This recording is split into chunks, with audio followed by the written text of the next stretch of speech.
Cain before the murder, what God tried to teach him about sin according to the Bible. It didn't begin with murder, it began with a moment, a look, a sigh, a heart slipping quietly into silence.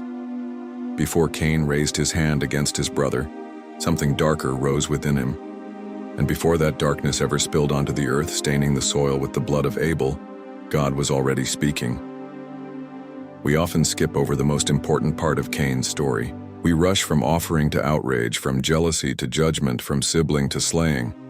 But there's a moment in between that's more than just a pause. It's a conversation. One of the most overlooked and powerful conversations in all of Scripture. God speaks to Cain, not with wrath, not with thunder, but with mercy. Why are you angry? Why has your face fallen? If you do what is right, will you not be accepted? But if you do not, sin is crouching at your door. It desires to have you, but you must rule over it. These aren't the words of a distant deity. They're the words of a father, a warning, a way out.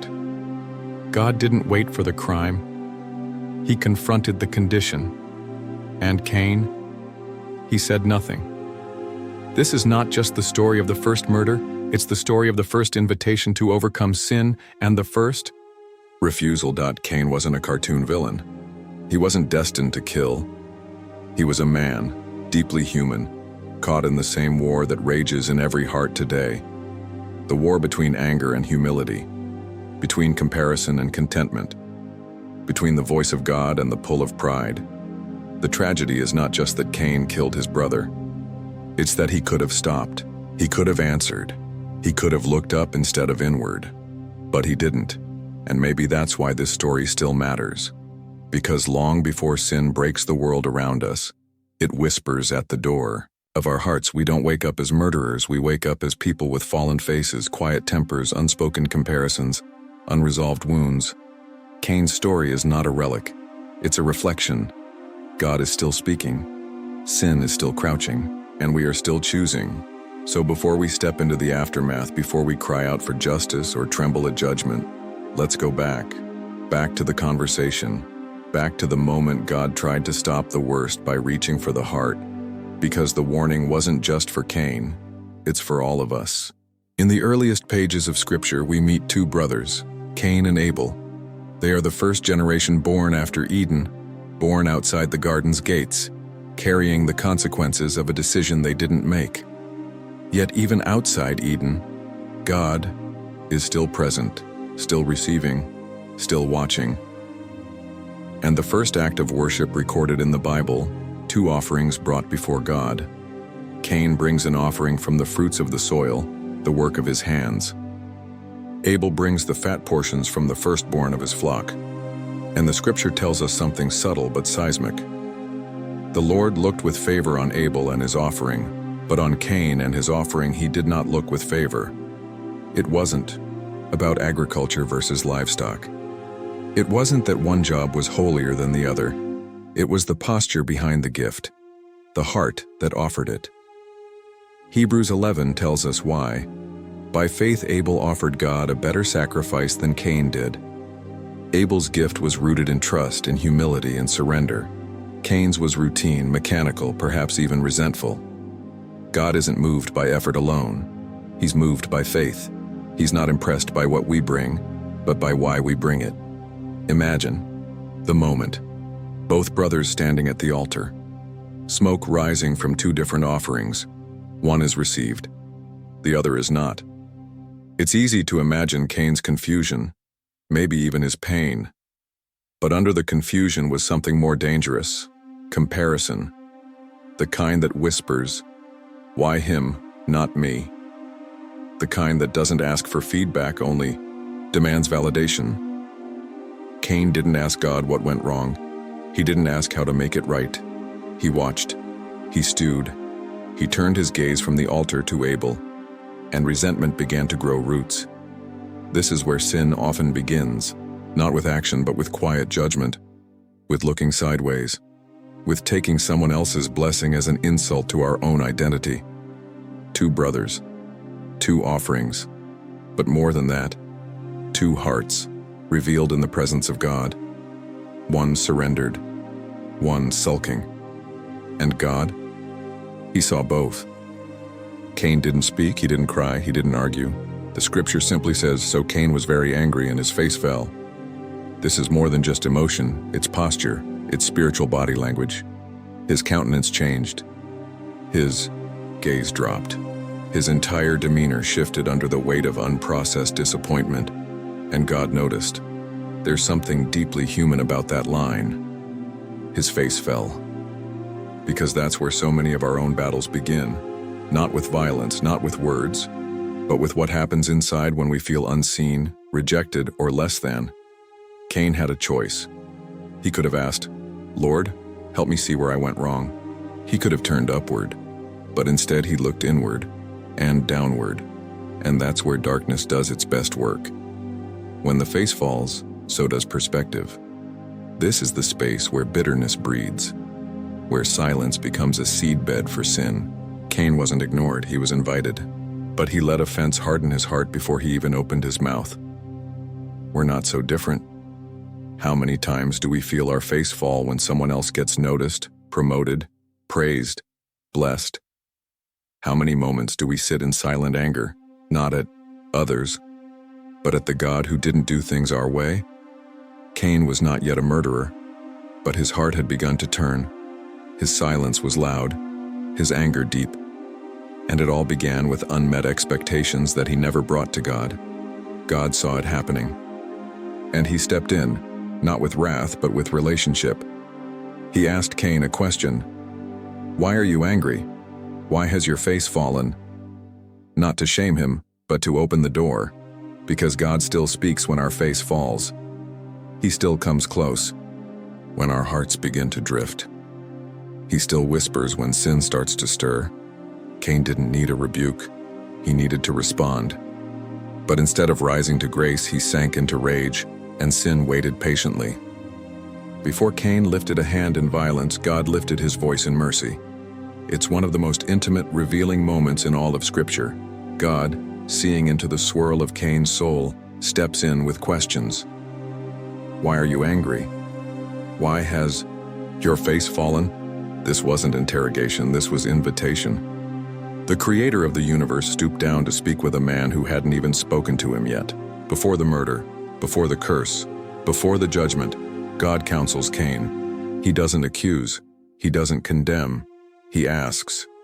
God, who knew exactly what was stirring in Cain's heart, still asked him to reflect. Why? Because God isn't interested in just stopping behavior. He wants to heal the heart behind it. If you do what is right, will you not be accepted? There it is. Grace, opportunity. The door's still open. God reminds Cain, this isn't over. You haven't lost me. You're not rejected. You can still turn around. You can still do what is right. You're still seen, still heard, still loved. Imagine that. After an offering that wasn't accepted, after an attitude God could have crushed, he offers Cain the chance to rise. This is the heart of the Father, not quick to punish, but quick to counsel. Not reactive, but redemptive. Not hunting for perfection, but pursuing honesty. God was giving Cain what so many of us beg for, a chance to make it right. A warning wrapped in tenderness. A confrontation dipped in compassion. But Cain didn't answer. The conversation that could have saved his life ended with silence. And that's often the real tragedy of sin. Not that God stopped speaking, but that we stop listening. God didn't stop at questions. He gave Cain one of the most vivid and urgent warnings in all of Scripture. Sin is crouching at your door. It desires to have you, but you must rule over it. Sin, not as an abstract idea, not as a philosophical concept, but as a living thing, crouching, lurking, waiting. The Hebrew word used here paints the picture of a predator, a wild animal ready to pounce. God isn't describing a passive temptation, he's describing a spiritual ambush. Sin isn't just waiting around.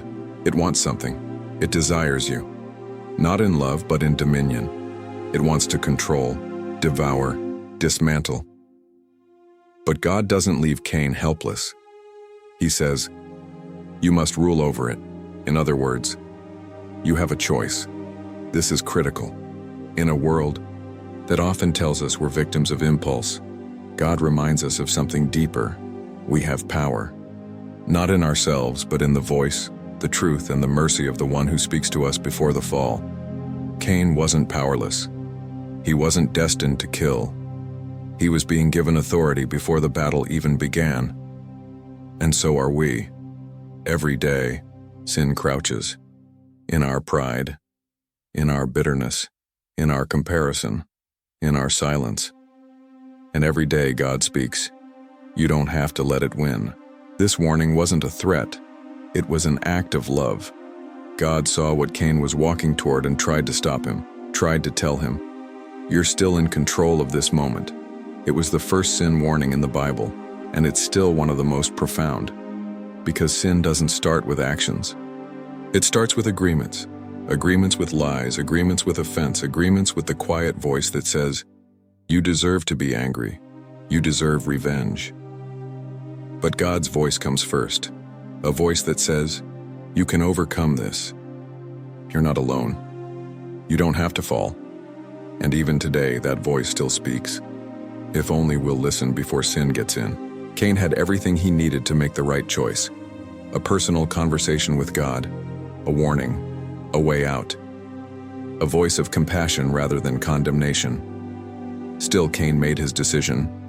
And the most haunting part? Scripture doesn't record a single word from Cain in response to God's warning. No plea, no confession, no dialogue, just silence. And then action. Now Cain said to his brother Abel, "Let's go out to the field." And while they were in the field, Cain attacked his brother Abel and killed him. There's something chilling about the premeditation. Cain spoke to Abel, led him out, waited until they were alone. This wasn't an outburst of passion, it was a choice. And that's what makes it so heartbreaking, because it could have gone differently. This was not about Cain being out of control. It was about Cain choosing not to surrender control. He let sin have him. He let the crouching beast in through the front door. And Abel paid the price. It's tempting to separate ourselves from Cain's story, to think, "I would never do that." But how many times do we make silent choices to nurture offense instead of confess it? To feed jealousy instead of confronting it with truth? The seed of murder was not violence. It was bitterness left unchecked. God warned Cain that sin was not neutral. It had desire and Cain had responsibility. But the moment Cain stopped listening, he started planning. And what began as a fallen face became spilled blood. When we ignore the voice of God, we aren't left with silence. We're left with ourselves. And the most dangerous thing for a human soul is ungoverned emotion in a heart that refuses correction. Cain could have knelt. Instead, he struck. That's the weight of unheeded grace. God's mercy doesn't just speak to comfort, it speaks to interrupt. And if we mute it long enough, we'll follow our feelings all the way to destruction. Then comes the voice again. Not thunder, not fire. Just a question, painful in its simplicity. Where is your brother Abel? This wasn't a request for information. It was an invitation to accountability. A mirror held up to Cain's soul, and again Cain responds, but not with grief or guilt, with sarcasm. "I don't know. Am I my brother's keeper?" It's the first recorded moment in Scripture of deflection, an echo of Adam's "the woman you gave me." Sin doesn't just distort action, it distorts ownership. It makes us pretend we didn't know, didn't mean it, didn't choose. But God does not play games with blood. What have you done? Listen, your brother's blood cries out to me from the ground. God doesn't need Cain's confession to know what happened. The earth itself bears witness. And yet, even here, the tone is not all fury, it's pain, it's sorrow. It's the voice of a creator watching one child destroy another. Abel's blood cries out, not for revenge, but for justice. Not just for the wrong that was done, but for the potential that was lost. And Cain, he stands exposed, alone, hardened, but not forgotten, because what follows next isn't just punishment, it's protection. God banishes Cain, yes, but he also places a mark on him, a mark that would keep others from killing him. Mercy, even here. God doesn't abandon Cain. He sends him away, but he covers him, not to comfort sin, but to contain the spiral, to prevent the next chain of vengeance. This is the God of Genesis, just, yet merciful, holy, yet near, speaking even in the aftermath. Where is your brother? The question still lingers, not just for Cain, but for all of us. In our anger, in our silence, in our indifference to those around us. When jealousy whispers, when sin crouches, when relationships rupture, we are not responsible for what others do, but we are responsible for how we respond.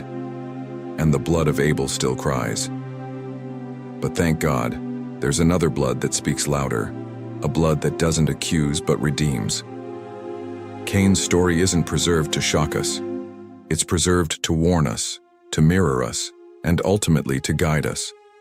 Because the sin that crouched at Cain's door is the same sin that waits at ours. It just wears different clothes.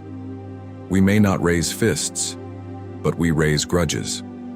We may not lead our brother into a field, but we walk into conversations armed with quiet resentments. We compare, we sulk, we fall silent, we let anger brew, and we ignore the voice of God that still calls from just outside the door of our hearts. Cain didn't start with murder.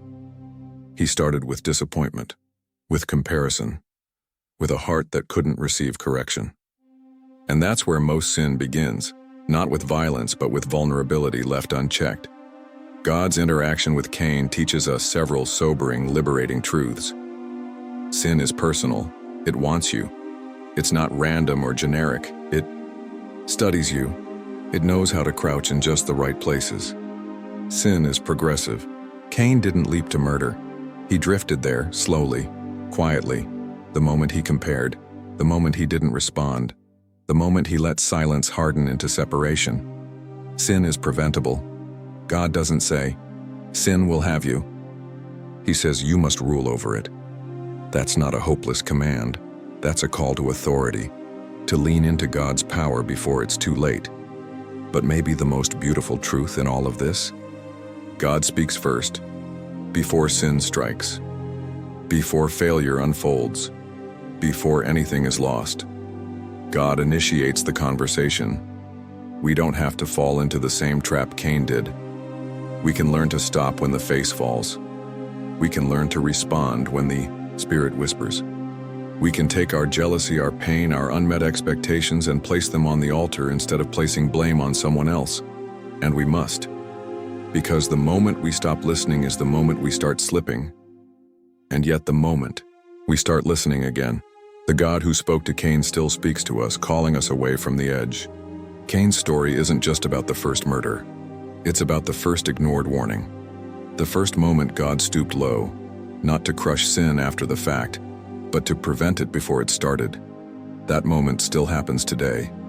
Every time your heart begins to tighten, every time your face starts to fall, every time disappointment whispers in your chest, that's the moment, the holy pause, the sacred opportunity, before sin knocks louder, before anger finds a voice, before words are said, or bridges are burned, or relationships unravel. God speaks, and what he said to Cain, he's still saying now. Sin is crouching at your door. It desires to have you, but you must rule over it. You're not helpless, you're not hopeless, you're not a slave to the feeling that's trying to rise inside of you. You are seen, you are known, and you are offered a choice, a lifeline, a truth that cuts through temptation. You don't have to let it win. Cain didn't believe that, but you can. You don't have to end where Cain did. You can stop at the voice, you can respond to the questions, you can rule over what wants to rule you. Not because you're strong, but because you're not alone. And the next time sin crouches, don't answer the door. Answer God instead.